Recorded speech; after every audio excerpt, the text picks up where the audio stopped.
Gustavo Petro y sus más de 11 millones de votantes tienen sobradas razones para festejar.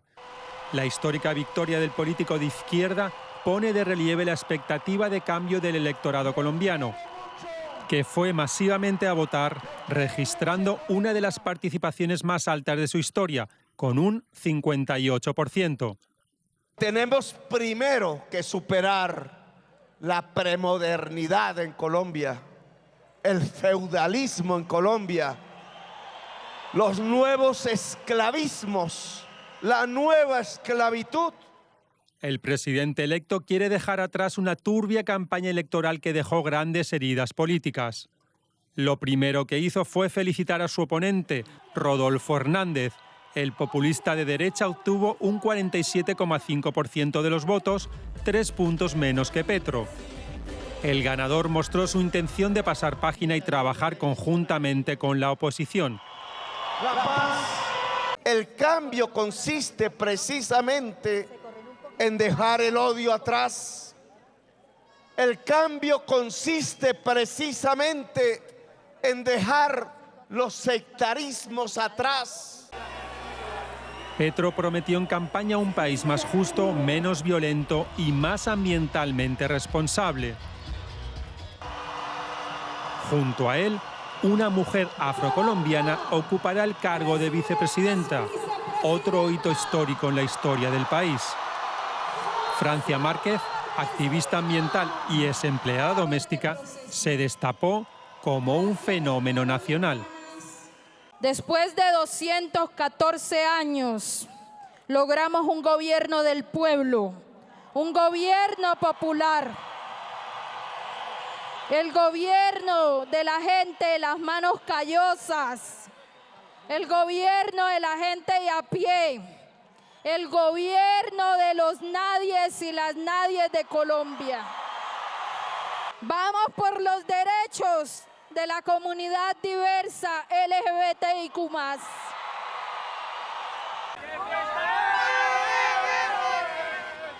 Las celebraciones se repitieron por todo el país.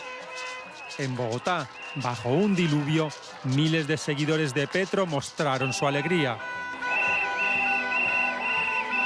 Realmente que por primera vez en la historia de Colombia un gobierno alternativo haya podido llegar a la presidencia después de nuestra larga historia, habiendo sido gobernados por los mismos grupos políticos, las mismas clases políticas.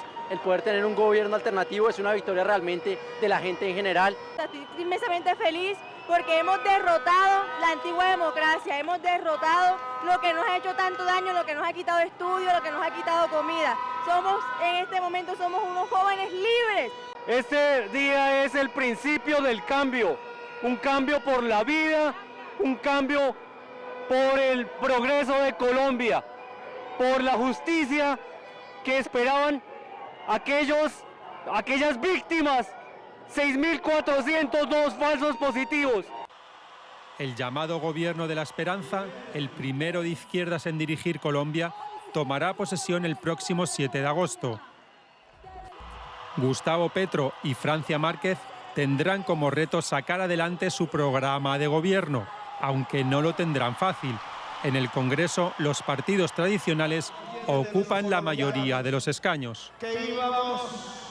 Bueno, que queremos analizar cómo está Colombia este lunes. Para eso conectamos, y ya lo ven, con Johan Ramírez en nuestros estudios allá en Colombia.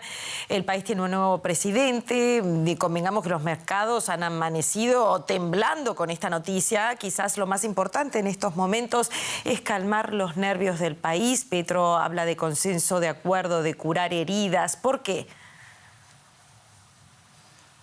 Pía, porque digamos, el país vivió una campaña electoral profundamente polarizada que dividió a la sociedad y era de esperar que ofreciera un discurso de conciliación. Es decir, el discurso de la campaña tiene unas particularidades muy claras, una retórica distinta, pero ahora que es presidente electo debe dirigirse a todos los colombianos y buscar esa unidad nacional. La campaña fue de las más ruines, es decir, te lo puedo decir con toda propiedad porque he estado reportando procesos electorales en toda América Latina y aquí la la campaña sucia llegó a unos niveles muy bajos, de manera que pues es importante ahora que haga llamados a la reconciliación nacional, no solamente a las fracciones políticas que le permitan también un margen de gobierno desde el espacio político precisamente, sino también una conciliación a nivel nacional en cuanto a los ciudadanos, porque no se puede ignorar que si bien la victoria de Gustavo Petro es contundente, gana por unos 700, casi 800.000 votos de diferencia, pues Rodolfo Hernández logró aglutinar a más de 10 millones y medio de colombianos. Son 10 millones y medio de voces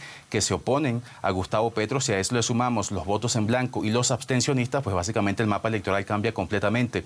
De manera que es importante que Gustavo Petro haga estos llamados a la conciliación, Pía. Y por supuesto ha habido muchísimas reacciones dentro del país. Una de ellas es la guerrilla del Ejército de Liberación Nacional, conocido como ELN, que ha reaccionado a la victoria de Petro, declarando su intención de avanzar en un proceso de paz. Eso es una buena noticia. Todo lo que tenga que ver con la paz en Colombia, Pía, es sin duda una buena noticia para el país.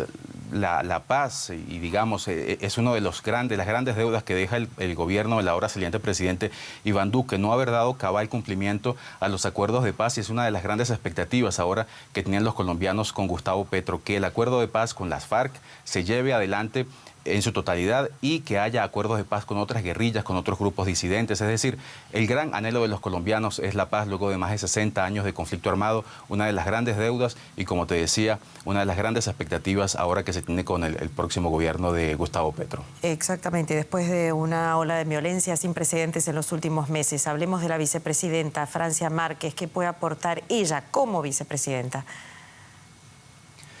Le puede aportar mucho al país, Pía, porque en primer lugar ella es una desplazada, es decir, ella vivió la guerra como víctima de la guerra, de manera que la vivió de primera mano y puede aportarle mucho desde ese punto de vista. Es una mujer negra, primera vicepresidenta afrodescendiente del país, con lo cual debe también aportar unas políticas públicas de cara a esa población negra colombiana muchas veces olvidada. Es una madre soltera, es decir, ella representa mucho de lo que las mujeres colombianas padecen día a día y debe traer también una importante agenda feminista. Esto le da una continuidad también al actual gobierno, digamos, en el sentido de que no hay que olvidar que también la actual vicepresidenta Marta Lucía Ramírez pues fue la primera mujer vicepresidenta de Colombia, de manera que esto es importante también para el país, reforzar el lugar de la mujer en la política y en la toma de decisiones de Colombia.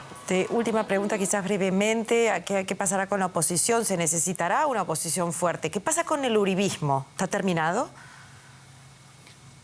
Pues yo creo que sería apresurado decir que está terminado. Está debilitado, ha recibido un golpe importante, se queda fuera de juego político, pero el uribismo y todas las fuerzas políticas en Colombia, si algo saben hacer también es reinventarse, reformarse, y seguramente van a encontrar la forma de conseguir nuevas alianzas para seguir vigente, para renovar el discurso y seguir haciendo oposición política, pero creo que sería muy apresurado decir que el uribismo se acabó en Colombia, no por lo menos en este momento desde mi punto de vista.